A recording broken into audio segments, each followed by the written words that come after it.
그래서 대통령은 이제 부동산 정상화가 코스피 5천보다 쉽다고 하셨고요. 그래서 100일 남은 기회를 놓치지 말라고 했습니다. 물론 아직 어떤 정책을 낼 건지 얘기를 한 건 아니에요. 일단 소위 출사표를 던진 거죠. 출사표를 던진 거고 이제 그 정책들은 만들어 나갈 거라고 생각을 하는데, 그래서 이런 형태의 그 출사표를 시장이 유의미하게 받아들이지 않을까.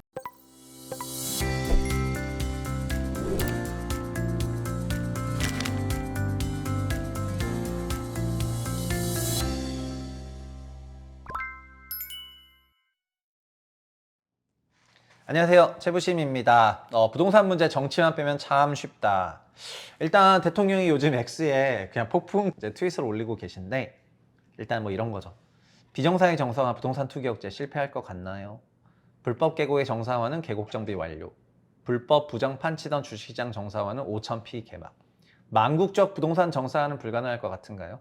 표 계산 없이 국민을 믿고 비난 감수만 하면 될 일입니다. 띠로리. 그래서 이제 이거 말이 나오니까 지금 완전히 뭐 부동산 카페는 완전 초토화가 됐죠. 지금 비상! 뭐 이런 이걸 외치고 있습니다. 부동산 정산은 5,000피 계곡 정비보다 훨씬 쉽고 더 중요한 일입니다. 맞죠? 기회가 있을 때 잡으시기 바랍니다. 이번이 마지막 기회였으면 곧 알게 될 건데 무서워. 근데 역시 봐보세요. 이제 결국 금매 나왔는데 집주인들 백기 들었나, 서울 아파트가 브레이크. 저는 대통령의 저 발언 이후에 서울 아파트 가격이 브레이크 밟힐만 하다고 생각을 합니다. 지수 2,500일 때 막 5,000 간다고 하니까 다들 비웃었지만 결국은 갔고, 그 당시 그거를 진정으로 믿었던 거는 저 같은 사람들밖에 없었던 거잖아요. 정책 자체가 그 방향으로 가고 있기 때문에 그렇게 가고 있다고 생각하는데, 근데 부동산만 얘기를 하면은 계속 정치가 묻어가지고, 주식엔 별로 정치가 많이 안 붙는데 부동산에는 계속 정치가 묻다 보니까, 왜냐하면 부동산이 제로섬 자산이니까 누구는 좋고 누구는 안 좋거든요. 그러니까 부동산에 정치가 묻게 되어 있습니다.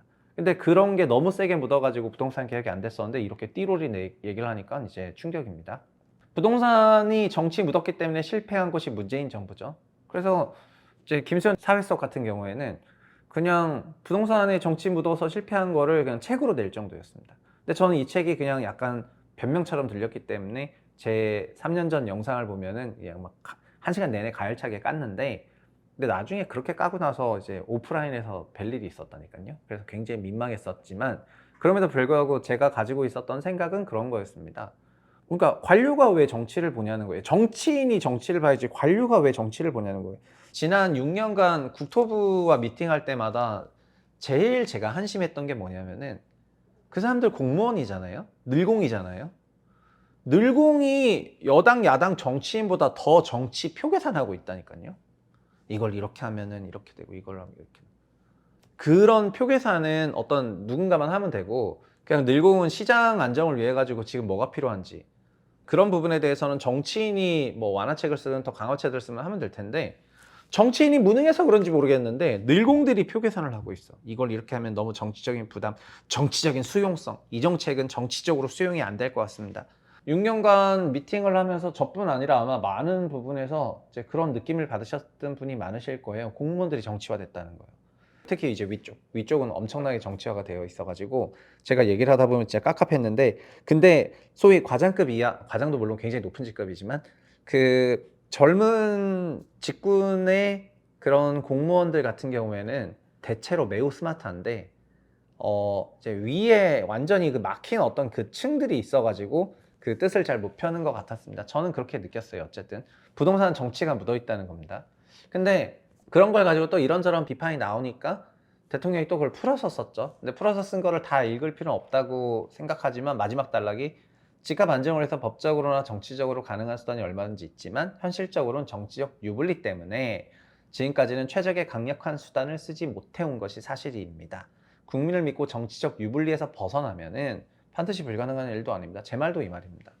그냥 결국은 정치적인 표 계산을 할 게 아니라 지금 이 상황이 국가적 문제니까 그거를 풀기 위해서 그냥 그 유불리를 벗어나서 하면 된다는 거잖아요. 저희 책 피크아웃 코리아를 내니까 사람들은 제가 한국이 망하기를 바란다는 생각으로 되게 오해를 하시는데, 피크아웃 코리아는 한국의 문제가 뭔지를 지목한 거고, 안 고치면 그렇게 된다는 거기 때문에 고치라는 말이거든요.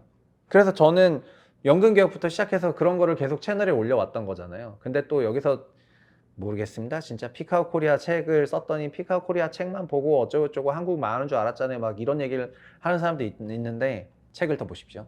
여튼 국민 다수가 지지하는 합법적이고 정당한 정책 수단이 있고 이 권한 행사 의지가 있는 정부에 맞서면 개인도 손실, 사회도 손해를 입습니다. 이런 얘기를 한 겁니다. 그리고 부동산 투기 때문에 나라 망하는데도 투기 편을 드는 세력들이 있죠. 가장 대표적인 게 북카페하고 부동산 언론들이죠.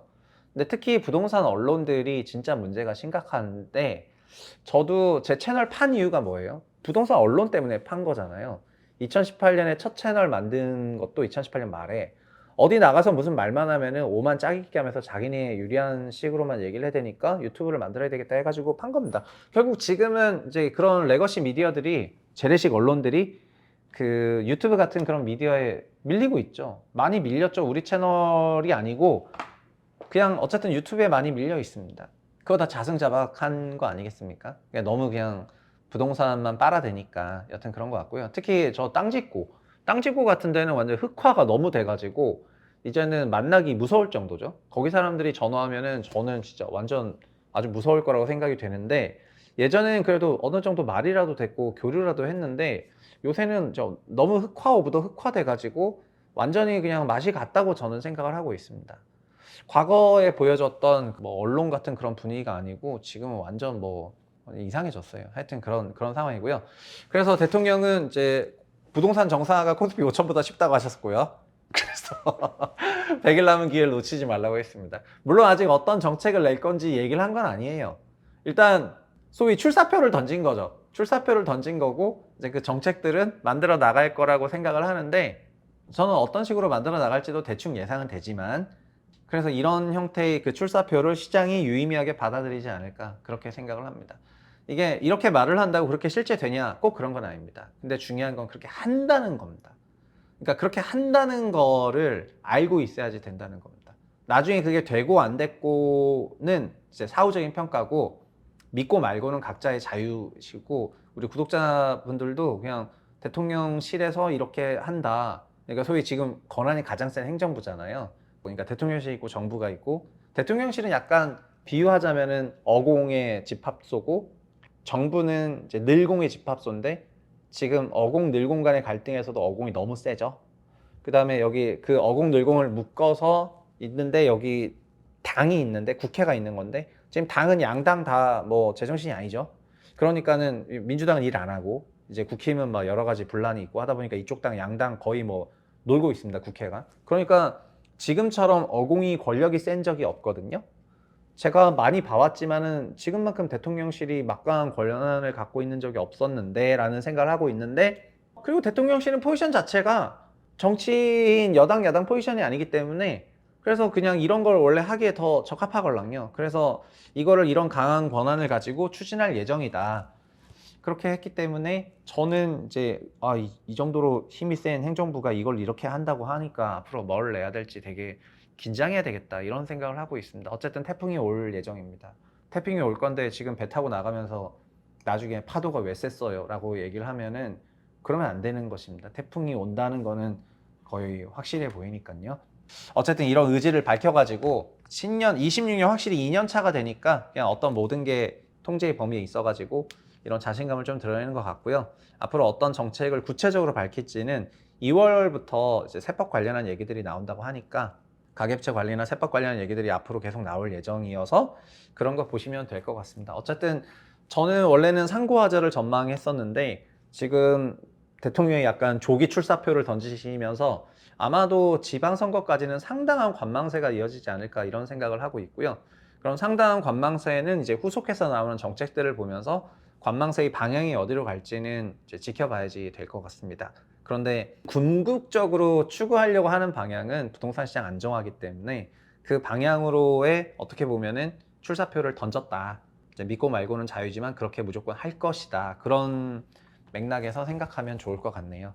역시 지금은 주식이 제일 속편한 시기입니다. 부동산은 어쨌든 여러 가지 큰 변화가 앞으로 찾아올 것 같습니다. 여기까지 하겠습니다. 감사합니다.